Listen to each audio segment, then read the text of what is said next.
How's it going, YouTube? It's FuzzyXYZ here. Now, as probably most of you know, it was YCS London over here in the UK this past weekend. And I went down to the event. Most of my team went as well. The fact that it was Comic-Con or MCM, whichever one you want to call it, as well, made it an amazing weekend. And I enjoyed every minute of it. And today I thought I'd give you the deck profile of what I actually ran in the main event. As you probably guessed with what's on your screen now, I obviously played Prophecy. Again, it's my favourite deck of all time, and I kind of had to give it one last shout and give it one last go before I actually truly moved on from the deck. I'm probably gonna. Well, I've already actually sold the deck over the weekend, but I'm probably going to build it like very slowly again, just for nostalgia's sake, because I do actually love the cards. So I personally think that the deck might get hit on the December ban list. So I've decided to move on a little bit, and then depending on what happens after the ban list, you never know, I could build it, I could end up building it again. So I thought I'd give you the deck profile of actually what I'll run. What I'll do is I'll go through the deck profile first, and then I'll talk about some of the matchups and just the overall weekend. So let's go on to the main deck. So to start off, 3 Spellbook Magician, obviously amazing card, one of your main searches. 3 Temperance of Prophecy. I am playing the world build. From what people were telling me at the weekend, a lot of people strived away from the world build and just focused on a justice kind of. I did actually see a lot of variants over the weekend, but I did play the world build. I just thought that the pluses you can get off world, especially when nuking the field as well. Dragons have their Black Rose, Prophecy have their world, so this is the main card that you want to get it out with. If you open this and a Secrets and then any other spellbook, you can actually go +3 turn 1, which is absolutely amazing. So this card is essential. I then played 2 Priestess, obviously to accompany our world.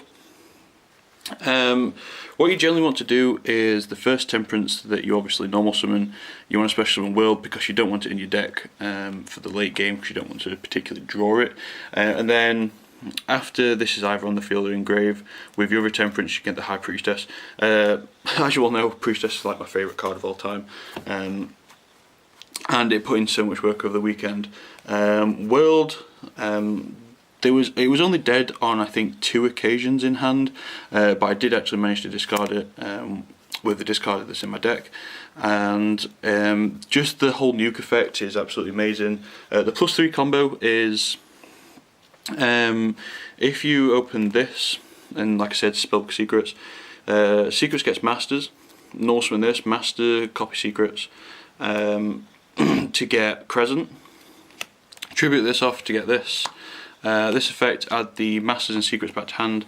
You then have no spellbooks in grave. You can activate Crescent, and then you can get your stuff like your Fates, Wisdoms, Powers, Towers, and all that jazz.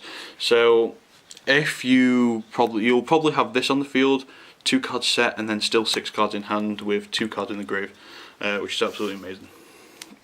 And the final 2 cards for the monsters was 2 main deck Kaiku.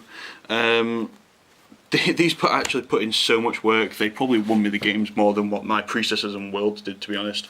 The amount of dragons that I played over the weekend, this was just game breaking. They hardly have anything to get over it, so they have to more or less blast a pop, which means that they don't special summon their dragon with the biggest attack. So this puts in so much work, especially being that it's a spellcasting. You can protect it, you can power it up and just run over more or less anything. So I'll put the monsters on side. Onto the spells, obviously 3 Secrets, an amazing card. 2 Masters to accompany it. Masters was just amazing, especially for copying power, like I said, to get over some of the big dragons. To get over a Stardust and stuff, you can just power Masters of Temperance, that's 3k, that can almost get over anything. Especially a Stardust, because then in main phase 2 you can special summon your world and then just nuke the field. 2 Tower, probably one of the most busted field spell cards in the game, alongside Ravine. Drawing 2 cards per turn is absolutely amazing. The best thing about Prophecy is it is probably, in my opinion, the best grind game deck there is in the minute. If you survive the early turns that dragons pressure you with, so with your back row, your Fates, your Kaikus, big monsters like Priestess and World, you will win the game. Because this card, drawing 2 cards per turn, is just absolutely amazing. You win the field spell battle with dragons and dark worlds and stuff like that, because you can just Fate this, Eternity it back, put it over. So essentially, you have an unlimited amount of resources.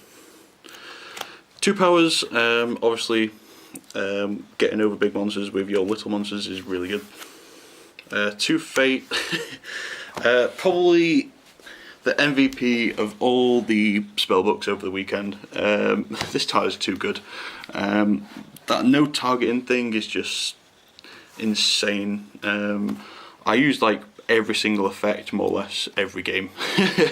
You can just like go for game by returning their set that turn, especially if they have like a 6th Sense face down or return from different range, you just put it back to the hand. 1 life, really good late game for getting your world back and then +2 and blah blah blah. 3 Crescent. Opening this was obviously really good because that means you have 3 spellbooks engraved for Fate. Alongside that, like I said, the first turn combo where you can go +3 with the whole Temperance World is really good. 2 Wisdom helps so much against them Regeki Breaks and Phoenix Wing Wind Blasts and stuff like that that dragons are playing now. 2 Eternity. They came to one point where it was really grindy and I actually had both of these 2 banished, and I did actually manage to win that game, but that was bad Yu-Gi-Ohs on my part because you never should have both your Eternities banished. So I was lucky to actually win that game. 2 main deck MST. People were really surprised about this actually. Like game 1s, and they would use their Ravines and stuff. They were mainly in there to win the field spell battle. Other than that, stuff like Fiendish Chains, you could just get rid of them. There was one point my opponent set 2 and I knew that I had game next turn because I had a life and a secret to get the world back in grave. So he set 2, and in the end phase I flipped both of these up and it was a 6th Sense in return from the different dimension. So mainly the MST is really good. And the final card is Book of Moon. Just to set them big synchros and exceeds, and then next turn you can just run over them with a Kaiku and stuff like that. On to the traps. 2 Mirror Force, 1 of your main protections, 1 Torrential, just when dragons go ham you can punish bad players with this card. 2 Fiendish Chains.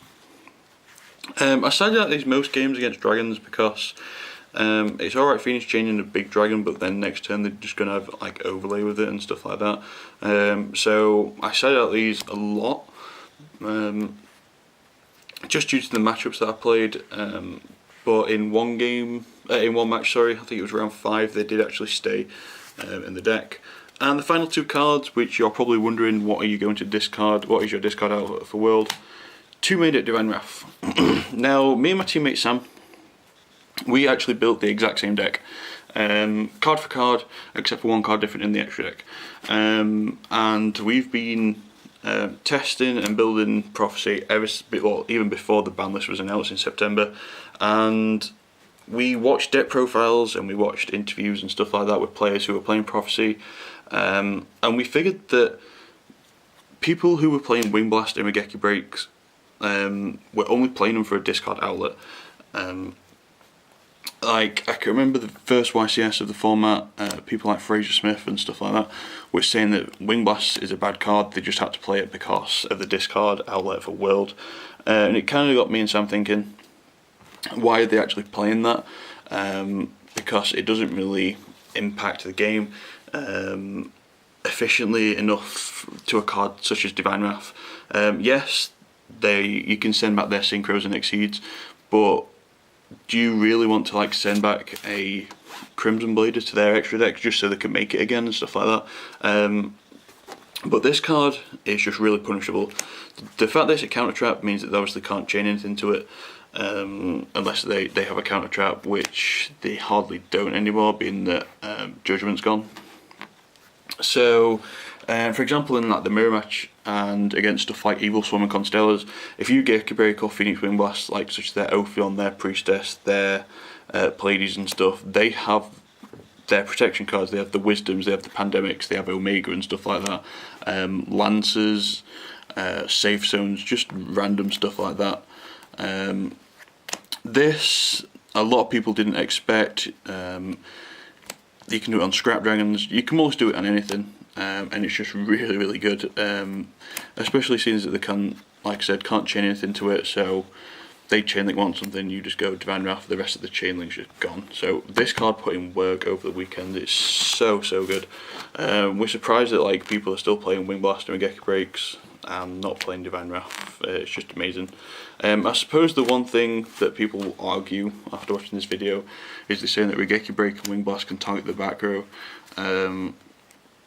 But to be honest, in Prophecy you have a lot of destruction anyhow. You have your Fates, MSTs, Priestess, World Nukes, so it doesn't really matter about the back row. Also, you just have your Wisdoms for protection anyway. So that was the main deck. The extra deck is pretty redundant, to be honest, because you hardly go into it, but I'll go for it anyway. Hierophant of Prophecy. This is just a generic, it's just a rank 7 for spellcasters basically. It's like a heavy storm on legs. Never made it. Dragosack never made it. Big Eye never made it. Gaia Charger never made it. They're the rank 7s. For the rank 4s, Maestroke, Dweller, Cowboy and Pearl.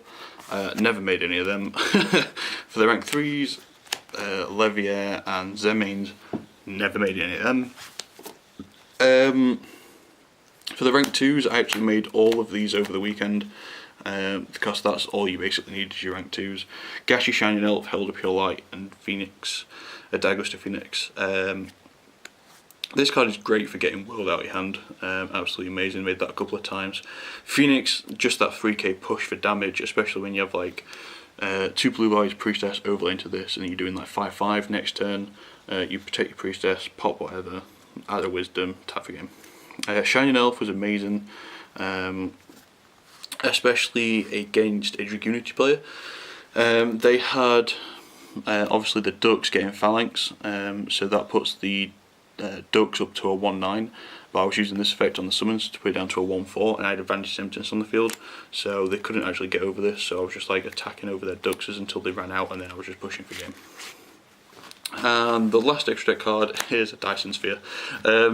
There's been actually so many times in testing where you can actually make this by having a World on the field and then lifing back a Priestess by banishing Magician. It's just a really trolsy card. To be honest, the extra deck doesn't really matter. You can build the extra deck however you want to. You can even put Synchros in if you want to, just in case you side Veilers, or you can even Big Eye one of their Synchros. The extra deck is just your personal choice, to be honest. I think the only ones that you have to play is probably just the rank 2s. Maybe a Big Eye. You don't really have to pay Dragosack, to be honest. But I would, if you obviously want to build this, I would suggest at least 4 rank 2s, a rank 7, and then 1 of each other rank, to be honest. It doesn't really matter. Obviously got my tokens, Priestess tokens, and my cat tokens. And then the YCS token that we actually got for entrance. Onto the side deck, played 2 Maxis, stops dragons in the tracks, to be honest, and stuff like Dragooniers, anything that special ones, Mermails, you all know, Maxi is just a really good card. 2DD Crow, absolutely amazing card over the weekend. Sided in a lot, sided against Dragooniers to get rid of their Phalanx, sided in against the Mirror Match to get rid of their Spellbooks when they target it with Masters.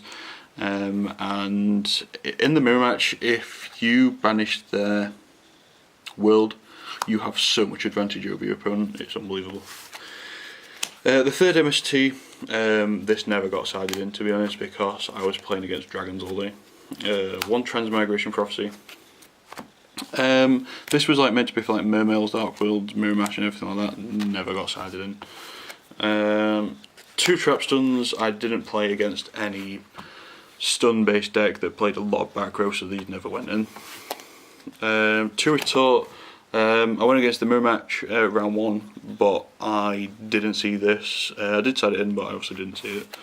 Vanity's Emptiness, side this in 6 matches out of my 7. Such a good card, especially in Prophecy, due to the fact that you shut down your opponent on their turn, and then your turn you activate a Spellbook, this goes, and then you can special on your worlds, nuke, etc. And then the last 3 cards is 3 Rivalry. Didn't play against a single Constellar or Evil Swarms, which I was actually wanting to play, because Rivalry basically shuts them down, but didn't end up going against them. So I'll just get some cards to show you.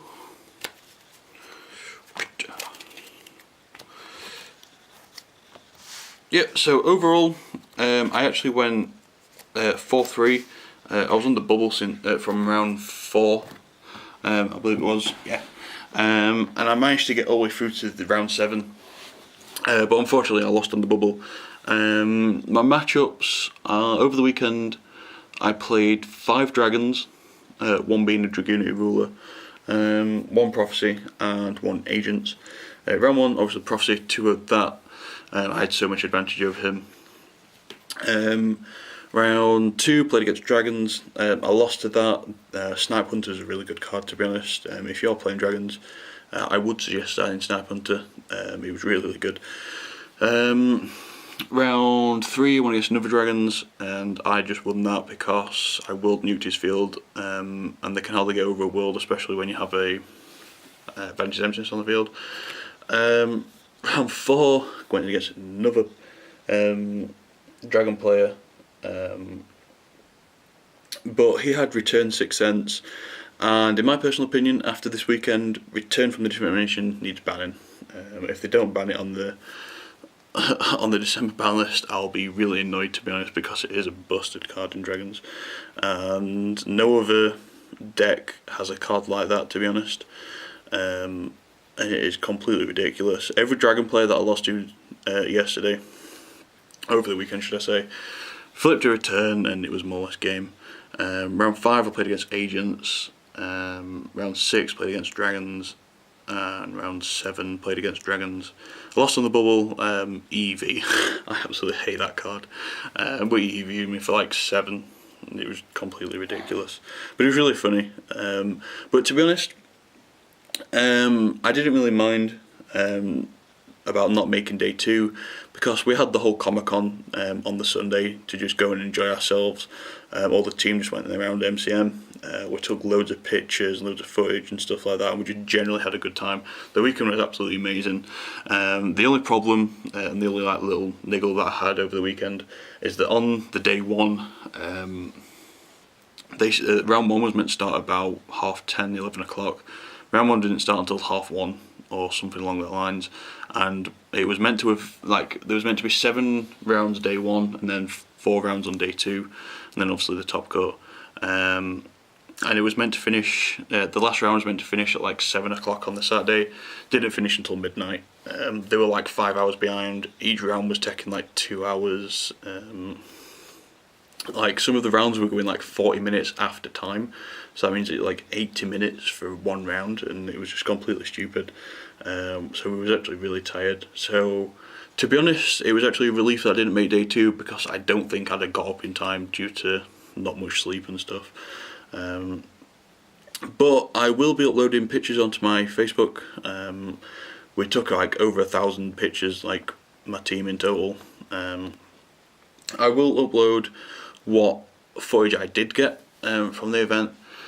To be honest, we were too like mesmerised by the whole MCM thing that I kind of forgot to record at some points, and then obviously I was playing it on the Saturday in the main event.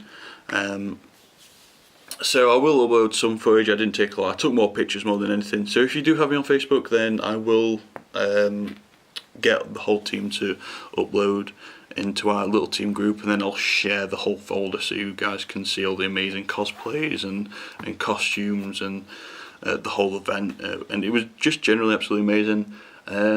It's really nice to see the whole UK YouTubers there again, James the Kid 00, Alinthio, got to see Lisa the Raichu, and that's the reason why I go to these events, because to see friends who I don't really see a lot, like Jamie and Will, it's just amazing when you can meet up at an event and you can just enjoy the whole experience with them as well. And I do try to go to a lot of events, being that we don't have many in the UK, so it's really enjoyable to go and see your friends and to meet up with people. It's what Yu-Gi-Oh! Is really about, having fun, enjoying your time and playing some competitive Yu-Gi-Oh! So other than that, guys, thank you for watching this video. I will be back to making videos this week, and in the future, because I have a couple of topics lined up. I can actually do a lot more videos now that I don't have to test for the YCS, and I hope you enjoyed this video. It is the sneak peek this weekend for Shadow Spectres. I will be going. I'll also be recording some pack openings and stuff like that, so do look forward to that. Hope you had a good weekend if you did go to the YCS as much as I did. And please comment below if you did go to the YCS on how you did. It would be really nice to know. Other than that, guys, be FuzzyXYZ, and I'll catch you later.